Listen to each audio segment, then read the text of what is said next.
Gujarat number 1 engineering university Sankalchand Patil university.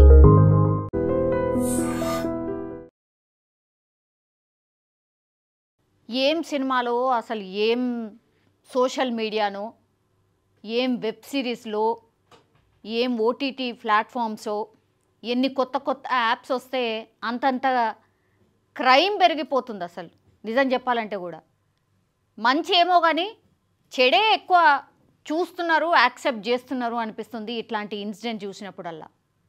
ఇది ఎంత ఘోరం అంటే అసలు ఎవరు కూడా ఊహించరు అన్నట్టు. ఇక తల్లిదండ్రులకైతే అసలు ఊహకు కూడా అందదు ఈ ఇన్సిడెంట్.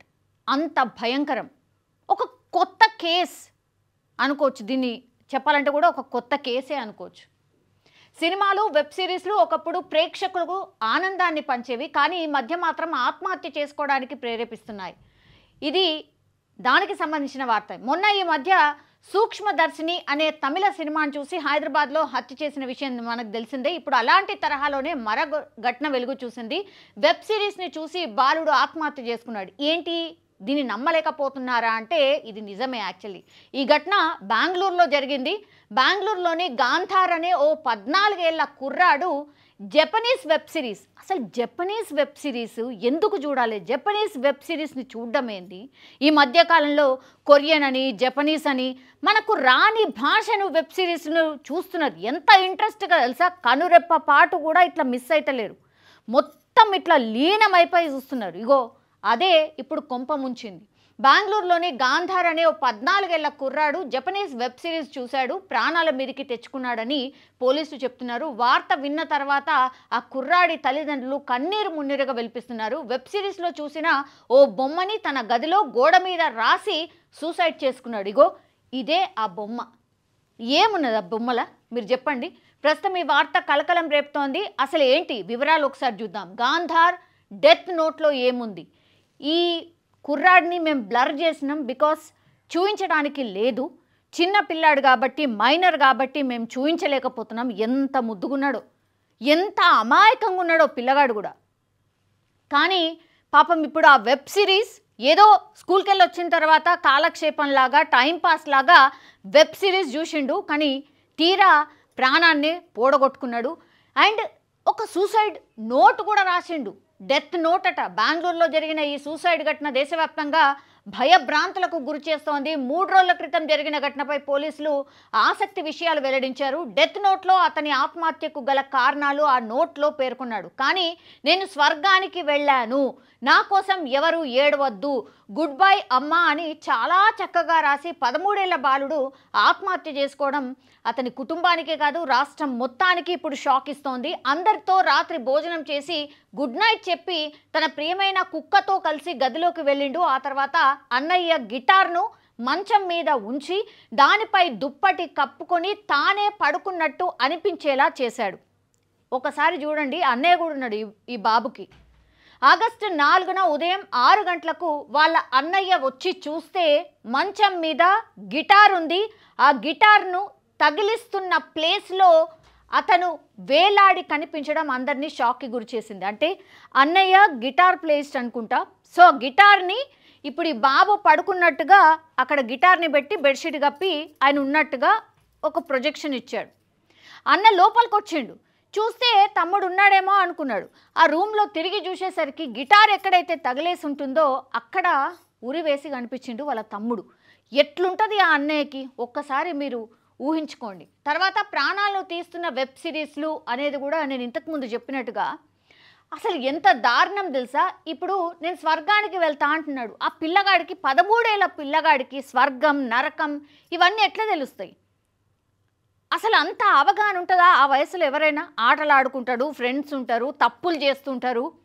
తర్వాత స్కూల్లో మార్కులు మంచిగా వస్తే మెచ్చుకుంటే పొంగిపోతూ ఉంటారు. అట్లాంటిది చాలా చిన్న బాల్యం అన్నమాట. మీరు చూడండి ఎంత డేంజరస్ అయిపోయినాయి ఆ వెబ్ సిరీస్లు అనేది. ఇది బెస్ట్ ఎగ్జాంపుల్ అనమాట. ఇది షాకింగ్ అంటే షాకింగ్ ఇన్సిడెంట్.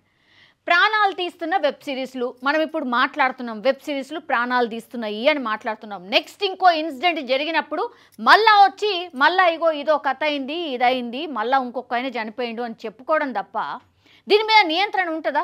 దీన్ని ఎవరన్నా ఆపగలుగుతారా? ఇప్పుడు చూడండి, గాంధార్ జపనీస్ భాషలో విడుదలైన ఓ వెబ్ సిరీస్లోని అన్ని ఎపిసోడ్లను క్రమం తప్పకుండా చూసేవాడని కుటుంబ సభ్యులు పోలీసులకు చెప్పారు. తల్లిదండ్రులు కూడా ఊహించుండరు. జపనీస్ భాషలో ఏదో వెబ్ సిరీస్ చూస్తున్నాడులే అనుకొని ఉంటారు. ఎవరైనా సరే అక్కడి వరకే ఆలోచించగలుగుతాం కదా. గింత ఆయన అసలు ఏదో ట్రాన్స్లోకి వెళ్ళిపోయిండు, ఎక్కడో ఆలోచిస్తున్నాడని ఎవరైనా అనుకుంటామా?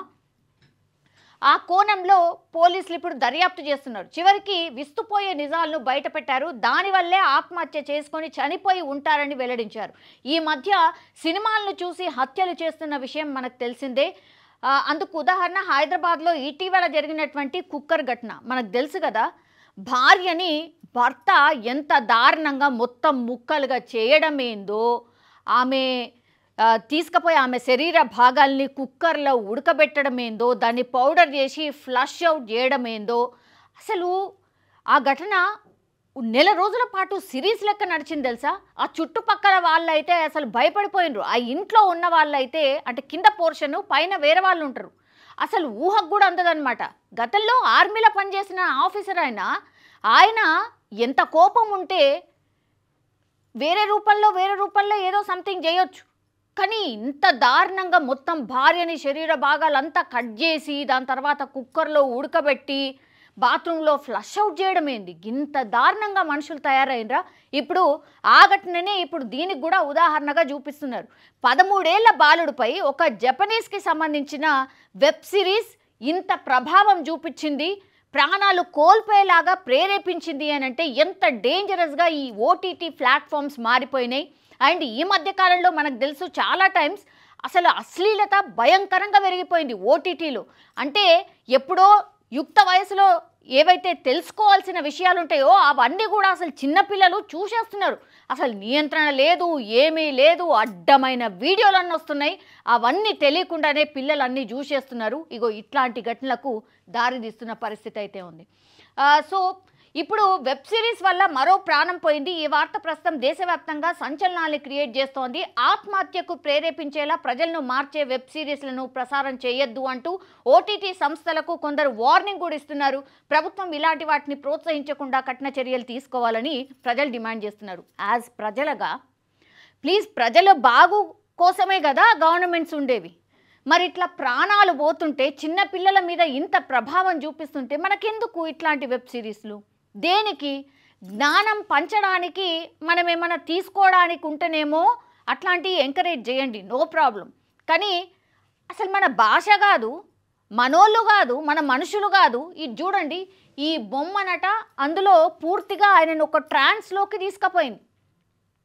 ఆ బొమ్మ ఏం చెప్పిందో, మనకిచ్చి మనం చనిపోతే స్వర్గానికి పోతాము, ఇక మనం మంచిగా బతికిపోయినాం కదా, సో మీరు ఆత్మహత్య చేసుకుంటే దానంత మంచిది ఉండదని ఇట్లాంటిది ఏదో చెప్పుంటుంది నాకు తెలిసి గ్యారంటీగా. జపనీస్ భాషలో ఈ బాలుడికి ఏం అర్థమైంది? ఆయన ఏం తీసుకున్నాడు? ఇప్పుడు తల్లిదండ్రులు పాపం ఏమని చెప్పాలి? మా కొడుకు దేనికోసం చనిపోయిందని చెప్పాలి? అసలు వాళ్ళు జీవితాంతం ఏమని తలుచుకొని ఏడవాలి? అత్యంత దారుణం కదా ఇవి.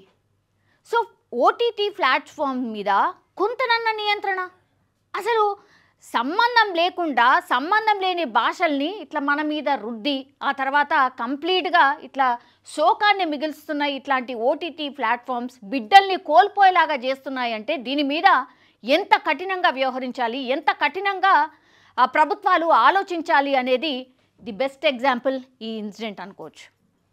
సో దయచేసి ఎవరైనా సరే మీ పిల్లలు ఏం చూస్తున్నారు, దాంట్లో మరీ లీనమైపోయినరా, ఎంత దారుణంగా వాటి మీదనే ఫోకస్డ్గా ఉంటున్నారా? ఈ మధ్యకాలంలో చిన్నపిల్లలకైతే ఫోన్లు ఇచ్చేస్తున్నారు ఇష్టం వచ్చినట్టు. దయచేసి ఇవి చేయకండి.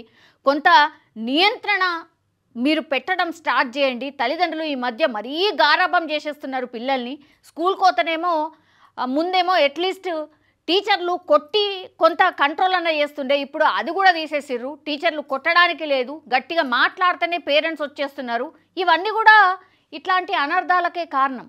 సో దయచేసి టీచర్లు కావచ్చు, లేకపోతే పేరెంట్స్ కావచ్చు, కొంత టైం మీ పిల్లల మీద పెడితే ఇట్లాంటివి జరగకుండా ఉంటాయని నా యొక్క మనవి కూడా. అండ్ దట్ అండ్ ఇప్పుడు ఈ ఇన్సిడెంట్ మీద మీ అభిప్రాయాన్ని ఒక్కసారి తెలియజేయాల్సిందిగా కోరుతున్నాం. బికాస్ ఇవన్నీ మనకు సంబంధించిన విషయాలే, మనం ఫేస్ చేస్తున్నటువంటివే.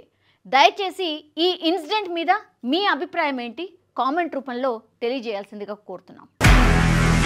నిజంగా ప్రస్తుతం ఉన్నటువంటి సమాజం దేనికి ప్రయారిటీ ఇస్తుంది? ఆర్థిక సంబంధాల చుట్టూ మాత్రమే తిరుగుతుంది. మళ్ళీ ఎన్నికలంగానే చాలా విరక్తి కలుగుతున్నాం. మంచి అనిపిస్తుంది కదా, లేడీస్ కూడా ఛాలెంజింగ్ జాబ్స్ చేసినప్పుడు చాలా బాగుంటది. ట్రాఫిక్ అసిస్టెంట్స్ గా నియమించిన ట్రాన్స్జెండర్స్ అందరితో సాల్యూట్ చేయించుకుంటున్నారు. ఫుడ్ డెలివరీ ఇవ్వటానికి వెళ్ళినటువంటి డెలివరీ బాయ్ అనిల్ పై కళ్ళ ముందు